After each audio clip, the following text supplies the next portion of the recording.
మహాభారత కాలంలో తన అపారమైన బలం పట్ల గర్వంతో భీముడు అడవిలో నడుస్తున్నాడు.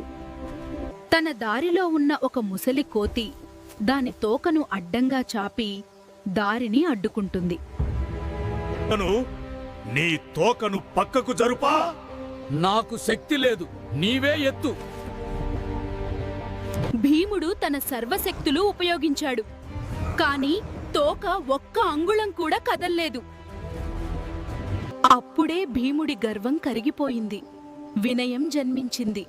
తల వంచి అడిగాడు, మీరు ఎవరు స్వామీ? ఆ వృద్ధ కోతి తన నిజమైన రూపాన్ని చూపించింది. అతడు రాముని భక్తుడు, గొప్ప వీరుడు, హనుమంతుడు. భీముడికి అన్నగా హనుమంతుడు ఆశీర్వదించాడు. నీ బలం ధర్మానికి ఉపయోగపడాలి అని వరమిచ్చాడు. అందుకే కురుక్షేత్ర యుద్ధంలో అర్జునుడి రథంపై హనుమంతుడి ధ్వజం పాండవుల విజయానికి సంకేతమైంది. బలానికి వినయం తోడైతేనే అది నిజమైన మహత్తు.